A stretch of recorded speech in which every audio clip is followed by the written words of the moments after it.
දේශනා කරෙත් නෑ මේ මම මේ ගියෙන් පස්සේ මට චෛත්‍යයක් හදන්න තුන්තරා බෝධිය වඳින්නයි කියලා කිව්වේ නෑ. එහෙම එකක් බුදුහාමුදුරුවෝ කියලා නෑ. පැහැදිලිවම. ඒ අට කතාවලයි මේ කතානේ තියෙන්නේ. පිරිම කතාවට ආවොත් බුදුහාඳුරන්ගේ අන්තිම අවවාදය උනේ මාව දකින්නත් ධර්මයේ දකින්න කියලා. මාව ප්‍රතිමාවෙන් දකින්න කියලා බුදුහාඳුරෝ කිව්වේ නෑනේ. හැබැයි ප්‍රශ්නේ උනේ අද වෙද්දී මිනිස්සු ධර්මයෙන් බුදුහාඳුරෝ දකින්නට වඩා පිළිම ඇතුලේ තමයි බුදුහාඳුරෝ හොයන්න උත්සාහ ගන්න. එතකොට දැන් මේ බුදුහාමුදුරෝ මේ පිළිමෙට ආපු එකත් එක්ක අපි නිකන් අර බුදුහාමුදුරෝ මැජික් කාරයෙක් බවට පත් කරා. දැන් ගොඩක් අය වාහනේ බුදුහාමුදුරෝ තියාගන්නවා. බස් එකේ බුදුහාමුදුරෝ තියාගන්නවා. හන්දියේ බුදුහාමුදුරෝ තියාගන්නවා.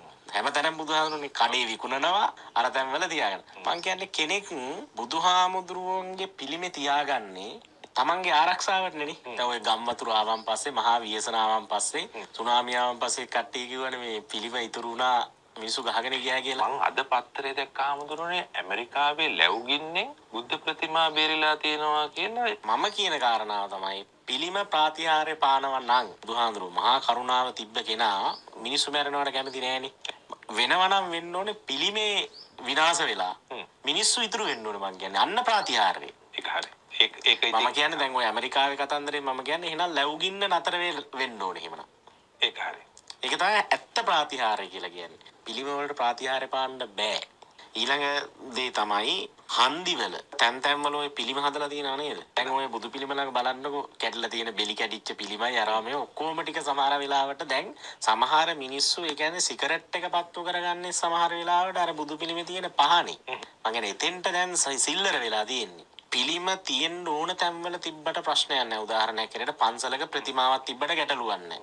ගෙදරක කාට හරි පෞද්ගලිකව බුදුන් වදින්න ප්‍රතිමාවක් තියෙනවා නම් ඒකත් ප්‍රශ්නයක් නැහැ. ඒක පෞද්ගලික ආගමක් ඇදහිම කියන්නේ තමන්ගේ පෞද්ගලික අයිතිය. පෞද්ගලික අයිතිය මං කියන්නේ සමාජයේ විත බලෙන් පටවන්න යන්න හොඳ නැහැ.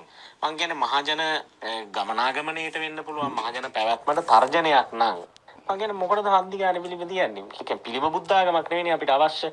මම කියන්නේ අයින් කළ යුතු දේවල් අයින් කරන්න ඕනේ. ඒ කියන්නේ බුදු පිළිම විතරක් නෙවෙයි කතෝලික ප්‍රතිමා ඒවත් අයින් වෙන්න ඕන. මම කියන්නේ හැම හන්දි ඔය දෙගොල්ලෝනේ හැමතැනම ගහලා තියෙන්නේ. මම කියන්නේ ඒක අර මහජනයාට කරදරයක් නොවන එකක් අර මම කියන්නේ එහෙම ප්‍රශ්න තියෙන තැන් තියෙනවා නම් මම කියන්නේ ඒවා අයින් කරන්න ඕනේ. එහෙම අපි කියන්නේ මම කියන්නේ ප්‍රඥාවන්තයෝ වෙන්න ඕනේ කියලා. කියන්නේ අත්හිතායච පටිපන්නෝ පරහිතායච තමන්ටත් අනුන්ටත් කරදරයක් වෙන්නේ නැති ජීවිතයක් ගත කරන්නයි කියපු බුදුහාමුදුරුවන්ගේ ධර්මයේම තවත් මිනිස්සුන්ට කරදරයක් වෙන විදිහට අපි භාවිතා කරනවා නම් මම කියන්නේ මේ මොකක්ද මේ බුද්ධ ආගම? දැන් උදාහරණය තමයි ශබ්ද දූෂණය.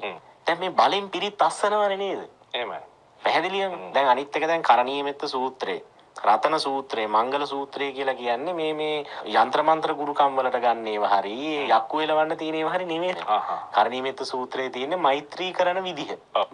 මංගල සූත්‍රයේ තියෙන සදාචාර ජීවිතයට අවශ්‍ය කරන සදාචාර ධර්මයන් පිළිබඳ. අපි මොකද කරන්නේ? ඒව අහලා සාදු සාදු කියනවා. ඉතින් මේ හරියයිද මේ රටවල් වලට මං කියන්නේ. කරුණා කරලා පිරිත් දානවා නම් තමන්ගේ ගෙදරට ඇහෙන්න දාගන්න. මම හරිම මේ අකමැති දෙයක් තමයි මේ ශබ්ද දූෂණය. ඒ කියන්නේ ඔය හන්දි වලයි ටවුන් වලයි මේව කරලා මං කියන්නේ පිරිත සිල්ලර් කරන්න එපා. මිනිස්සුන්ට කරදරයක් කරන්න. මේක තුනම කරනවා. මුස්ලිම් කට්ටියත් මේක කරනවා. කතෝලික පල්ලියත් මේ වැඩේ කරනවා. ඊළඟට බෞද්ධ මේව එකත් කරනවා. මම කියන්නේ පැහැදිලිවම තමයි කරුණා කරලා ඒ කියන්නේ දියුණු රටකට යන්න අවශ්‍ය නම් මේ සමාජ පරිවර්තනයක් අවශ්‍ය නම් සම්පූර්ණ ශබ්ද දූෂණය නතර කරන්න ඕනේ.